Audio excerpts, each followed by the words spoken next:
Hey, and welcome to another episode of Coffee Chats with Toby. I'm super excited today to go back and talk about one of my absolute favorite topics, and that is leadership and management. One thing that I often get asked around the shop and with business colleagues of mine is how it is that we manage or lead our team. And one of the biggest things that I see when looking around at failed management or failed leadership is the idea of how they go about expressing new ideas, new concepts, or trying to get tasks done, basically to obtain or achieve a result. What I think a lot of people misunderstand or get wrong is when they look at or talk about leadership or even management, they think about tasks or things that need to be done or achieved to kind of deliver or gain a result. And instead of managing people and looking to their team and trying to motivate and promote them to kind of think for themselves and be involved in the development of the concept or the idea, they essentially do all the thinking and utilize their own intellect and then just give out tasks and basically create a whole bunch of to-do lists and purely and simply delegate without kind of explaining and teaching people the whys of which they've created these new concepts or processes. So there's kind of a few different kind of things that we need to look at here and really understand, not just know, but understand. Get the understanding of how people act, what motivates them, what drives them, and think more about looking after a team rather than just completing tasks. So this takes me to basically the purpose of leadership. So leadership is basically a term given for a person or a group of people to create a movement or lead people along a certain process or pathway. So for you to be a great leader, you need to basically get a commitment from the team that is following you, per se. And the only way that you can really truly do that is to convey the message and allow them to adopt and connect with the why as to why it is you've created this process or concept. So I'm getting a little bit fluffy here, but the first kind of take-home message is share with your team or the people that you're trying to lead the reason you've created a concept or process. Don't just tell them the concept or process and expect them to blindly follow. Because even if they do, they're not going to have that commitment and attraction to the process and the end game, where in comparison to kind of teaching them more about the whys and the kind of the reasonings behind the concept in the first place. So that's the first point. The second thing is you got to understand that the most powerful and exciting thing that creates a human being is their consciousness and their ability to problem solve and actually have intellectual capacity.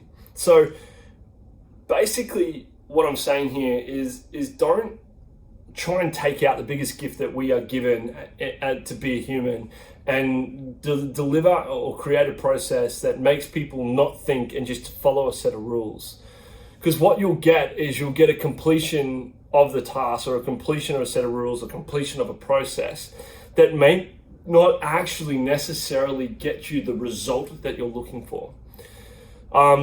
So what I mean by that is allow them to adapt the concept, like I said in the first point, but manage the delivery and the communication that you have so that you're understanding the human being in which you're communicating with and trying to motivate to deliver upon a result. Because ultimately a process or a concept is not just there to be followed, it's there to deliver to you or your team or the company or whatever it may be a desired result. And the best way of doing that is to connect with the individual team members' wants and desires, personality traits, and look to motivate them in the way that they like to be motivated. So essentially what I'm saying is don't try and task manage, try and people manage.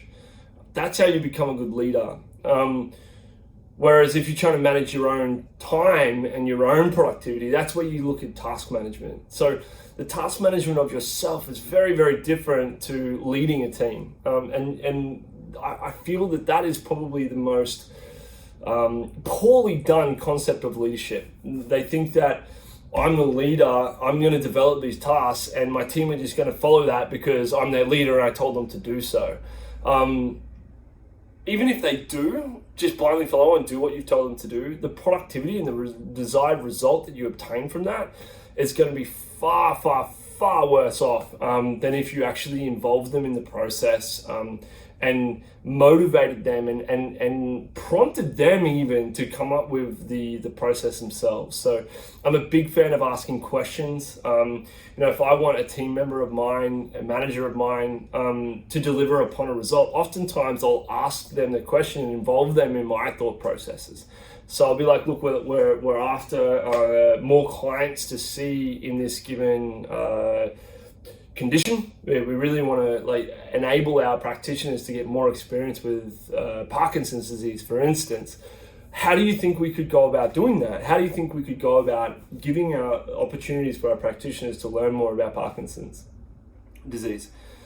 And I wait for them to give me the answer of, well, obviously they need to get more practical experience. And I say, well, yeah, awesome. I completely agree. How would they go about doing that? And they'd be like, well, I'll see more Parkinson's disease clients. I'm like, well, yeah, look, I 100% agree. So how are we going to allow that or make that happen? And basically, I hope you understand what I'm doing here.